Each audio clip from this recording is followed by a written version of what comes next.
कल्पना कल आबा आ रही है 1 महीने के लिए।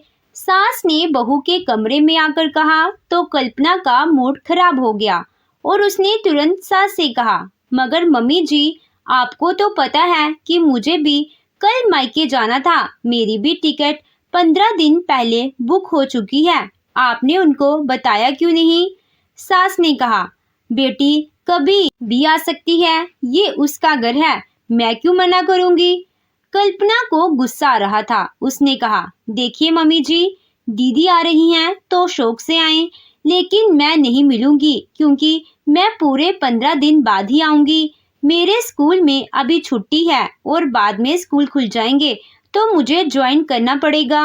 मैं तो बाद में मायके नहीं जा पाऊंगी और वैसे भी दीदी तो कोई नौकरी भी नहीं करती हैं, तो कभी भी आ सकती हैं।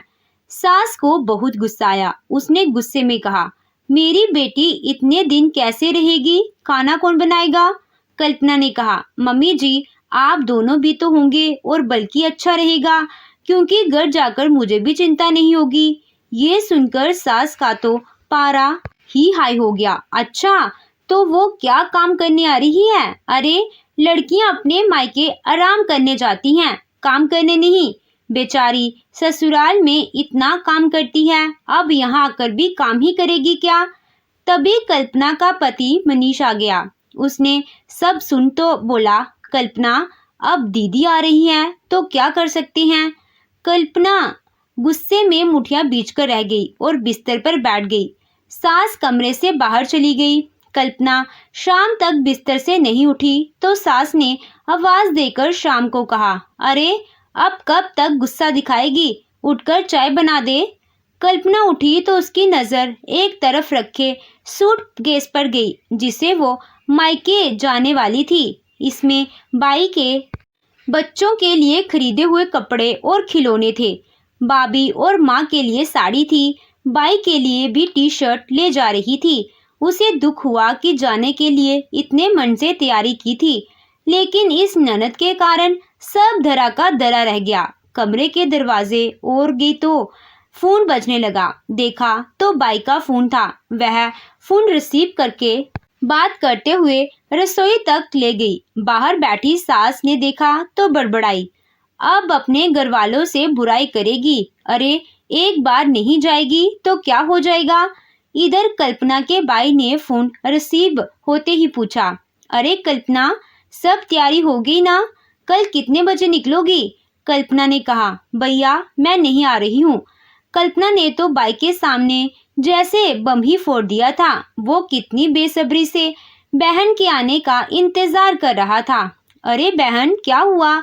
गुस्सा है क्या? अरे, साल में एक बार भी तो आना होता है, उस पर भी अब मना कर रही है। तुझे पता भी है कि बच्चे कितना बेसब्र होकर इंतजार कर रहे हैं और माँ तो बार बार पूछती है कि कल्पना कितने बजे आएगी। अब मैं इन सबको क्या जवाब दूं? कल्पना ने बताया कि मेरी ननद 1 महीने के लिए घर आ रही है। तो बाई ने कहा, उनको पता होना चाहिए कि तुझे 1 साल में जाने का समय मिलता है, ऐसे कैसे कर सकती है? तभी कल्पना की सास आ गई और बोली, अरे, एक बार नहीं जाएगी तो क्या हो जाएगा? रो रो कर फोन तो ऐसे कर रही है जैसे अभी अभी मायके से विदा होकर आई हो। अरे, 3 साल हो गए, ये नहीं कि पोता दे दे, बस घर जाने की आग लगी हुई है। कल्पना ने गुस्से से सास की तरफ देखा और उधर बाई ने भी सब कुछ सुन लिया था। कल्पना ने फोन काट कर कहा, मम्मी जी, जब जाऊंगी नहीं तो मायके वाले फोन तो करेंगे ही ना। इस बात पर ऐसे शब्द बोलने की क्या जरूरत है आपको? मेरा भाई भी क्या सोच रहा होगा? सास ने मुंह बिगाड़ कर कहा, सोचेगा तो मेरा क्या कर लेगा? अपनी बहन को सुधारे पहले। आई बड़ी बाई की दोस्त देने वाली। सास ने पानी का गिलास भरा और चली गई। कल्पना को मन ही मन बहुत रोना आ रहा था। क्या क्या सोचा था कि जाकर भाभी और माँ के साथ वक्त बिताएगी, नई नई खाने की चीजें बनाकर अपने भतीजे भतीजी को खिलाएगी, सबके साथ घूमने जाएगी। लेकिन सारे ख्वाब सास की ने मिट्टी में मिला दिए थे। कल्पना ने चाय बनाई और बाहर ले जाकर सास को दे दी। अगले दिन कल्पना की ननद आबा 10 बजे आ गई। कल्पना किचन में थी तो सास ने आवाज देकर कहा, अरे पानी कौन देगा मेरी बेटी को। कल्पना जल्दी से पानी लेकर आई और बोली, दीदी मुझे रसोई में आपके आने का पता ही नहीं चला, बताइए क्या खाएंगी नाश्ते में। सास ने तुनक कर कहा, अरे ऐसे क्या पूछ रही है। मनीष से कहा कि आबा की पसंद की दुकान से कचौड़ी जलेबी मंगवा ले, इतने दिनों बाद आई है, कुछ ठीक से अवभगत करना नहीं आता है क्या। कल्पना ने जाकर मनीष को बुलाया तो आबा के पैर छूकर वो नाश्ता लाने चला गया। आबा ने कहा, तुम कितनी अच्छी हो कल्पना, मेरी खातिर मायके जाने का प्लान कैंसिल कर दिया, वरना मैं यहाँ क्या करती, बोर ही हो जाती।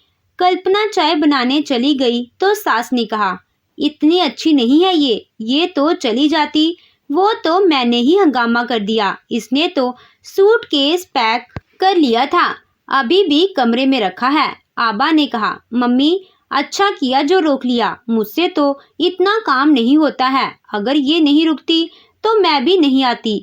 कल्पना दोनों की बातें सुन रही थी और उसको अंदर ही अंदर बहुत गुस्सा आ रहा था। एक तो सास पहले ही कम नहीं थी, अब ननद भी उसको परेशान कर रही थी।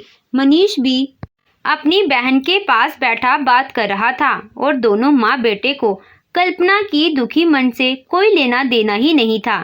कल्पना सोचने लगी कि अगर मैं घर चली जाती तो मैं भी अपने परिवार में सबके साथ बैठकर बात कर रही होती। अभी कल्पना की छुट्टियां चल रही थी तो दोनों माँ बेटी उसे दिन भर काम में लगाकर रखती थी। एक दिन रात को 11 बजे जब सारा काम खत्म करके कल्पना कमरे में आई तो मनीष ने कहा, कल्पना आजकल तो तुम्हारे पास मेरे लिए टाइम ही नहीं है, तुम रोज रात को देर से थक कर कमरे में आती हो और आते ही सो जाती हो, मुझसे तो कोई बात ही नहीं करती हो। कल्पना मनीष की तरफ बिना देखे कहा, तुम्हारी माँ और बहन जब मेरे साथ काम नहीं करवाएंगे तो यही होगा, सबकी पसंद का अलग अलग खाना बनाना पड़ता है, इस सब में टाइम भी तो लगता है। मनीष कल्पना की बातें सुनकर खामोश हो गया। अगले दिन रविवार था और मनीष को ऑफिस नहीं जाना था, इसीलिए वह देर तक सोता रहा और कल्पना रोज की तरह सुबह 5 बजे उठ गई, क्योंकि उसकी सासू माँ को 7 बजे चाय चाहिए होती थी, लेकिन वह कल्पना को नहाकर बनानी पड़ती थी।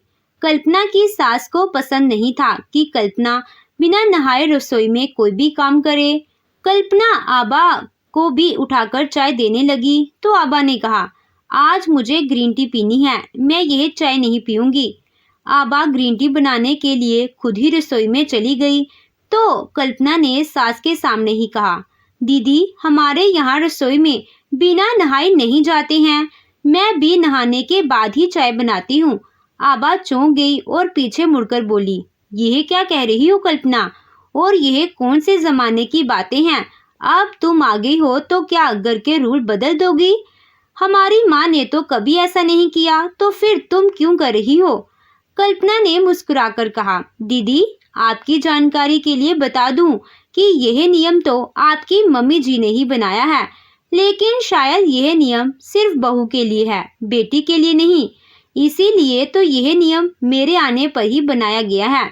अच्छा दीदी एक बात बताओ, आपके ससुराल में भी ऐसा होता है क्या। आबा यह सुनकर चिप गई और माँ को देखने लगी। आबा ने बाद में अपनी माँ से कहा कि माँ यह कौन सा नियम बना दिया है, और आपके सामने ही वह मुझे टोक रही थी।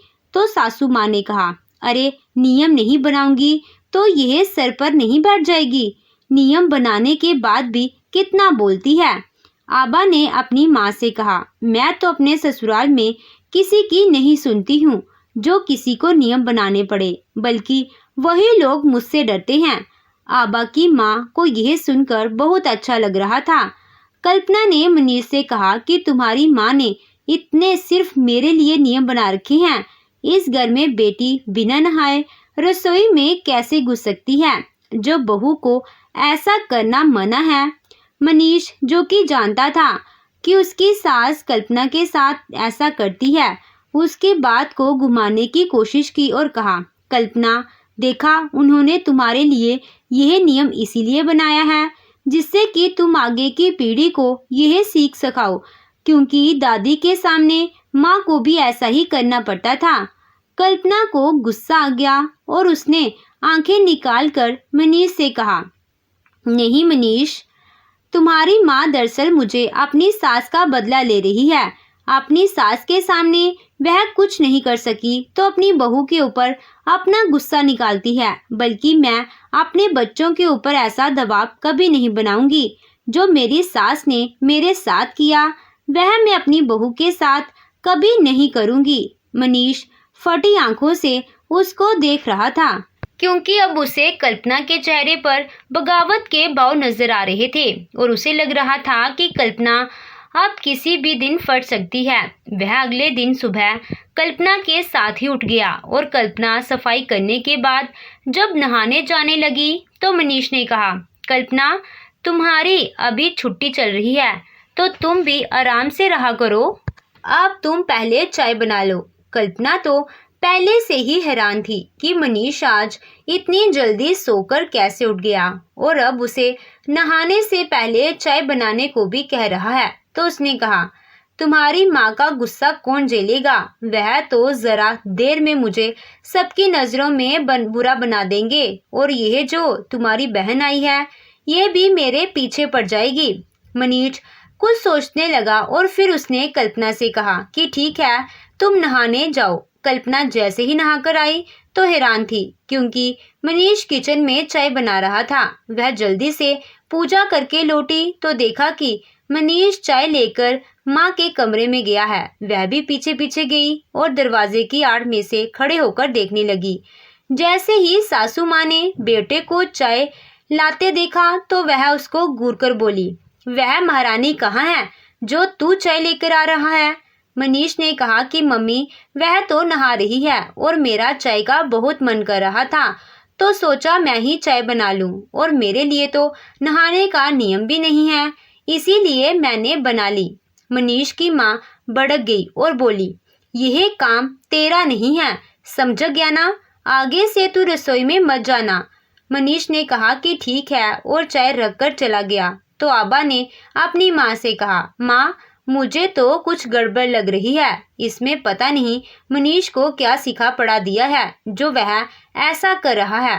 कल्पना यह देखकर हैरान थी और अब उसे लग रहा था कि मनीष ये सब कुछ जानबूझकर कर रहा है।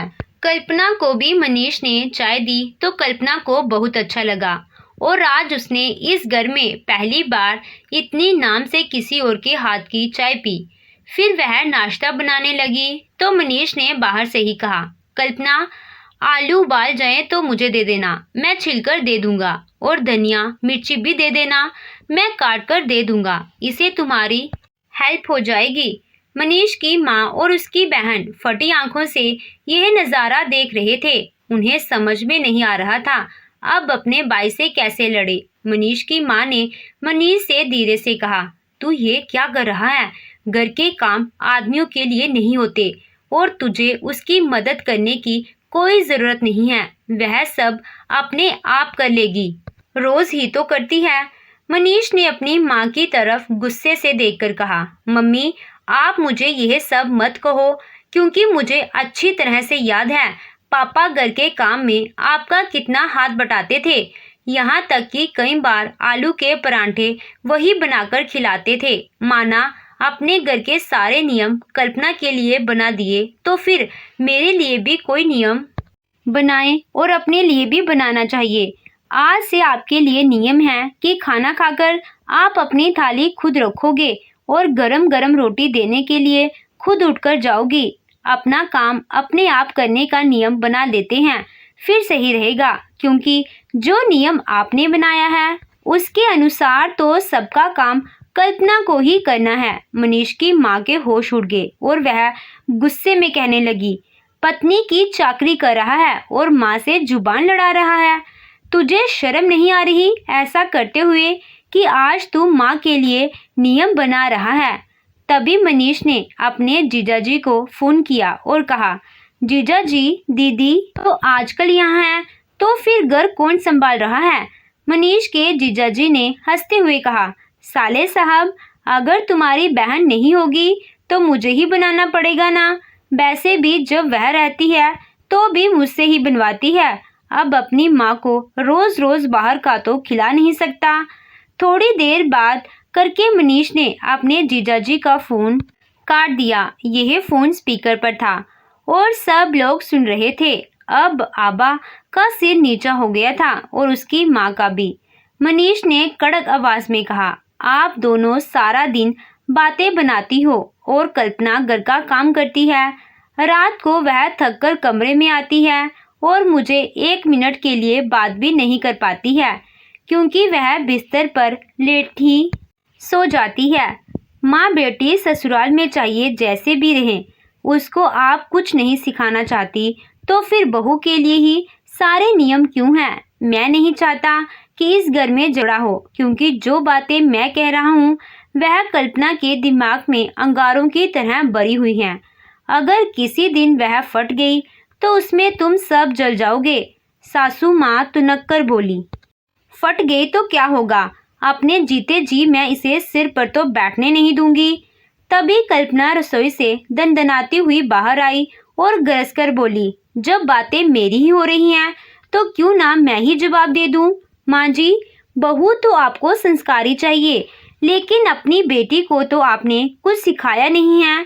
बेटा घर का काम कर रहा है तो आपको बुरा लग रहा है, और वह दामाद घर का खाना बना रहा है तो आपको बहुत अच्छा लग रहा है। मैं अगर मायके चली जाती हूँ तो आपको बुरा लगने लगता है, लेकिन आपकी बेटी अपने पति और सास को छोड़कर यहाँ आ गई है तो आप उसको आराम देना चाहती हैं।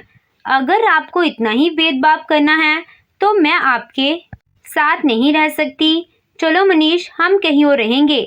यह सुनते ही मनीष भी खड़ा हो गया। आज वह पूरी तरह से अपनी पत्नी का साथ देने के लिए तैयार था। यह सब होते देखकर मनीष की माँ ने तुरंत कहा, बेटा ऐसे कैसे चला जाएगा अपनी माँ को छोड़कर? मनीष ने अपनी माँ से गुस्से में कहा, माँ अब मैं अकेला नहीं हूँ, मेरा परिवार कल्पना है। मनीष की बातों ने माँ के होश ठिकाने लगा दिए थे और कल्पना का गुस्सा देखकर तो अब सास के सुर ढीले हो चुके थे। कल्पना ने अपनी ननद आबा से कहा, दीदी आप इस घर की बेटी हैं, जितना चाहे यहाँ रह सकती हैं, लेकिन अगर आपने किसी के भी कान भरने की और इस घर में आग लगाने की कोशिश की तो फिर आप भी उसके लिए तैयार रहिएगा। आबा को महसूस हो गया कि अब कल्पना उसको छोड़ने वाली नहीं है। सास रो रोकर माफ़ी मांगने लगी तो कल्पना ने कहा, मम्मी जी अगर आप प्रेम से बिना भेदभाव किए रहेंगी तो सब अच्छा रहेगा। और दीदी मैं रसोई में जा रही हूँ, मैं परांठे बनाती हूँ, आप चाय बनाओ। अब बाबा ना नहीं कह पाई और उसकी माँ ने भी कहा, जा बेटा कल्पना की मदद कर दे, वह बेचारी अकेली करेगी। जब पति ने पत्नी का साथ दिया तो कोई कुछ नहीं कर पाया और सबकी अकल ठिकाने लग गई। तो दोस्तों आपको ये कहानी कैसी लगी कमेंट कर ज़रूर बताइएगा। कहानी अच्छी लगी हो तो वीडियो को लाइक कीजिएगा, चैनल पे नए हो तो चैनल को सब्सक्राइब कीजिएगा। Thank you.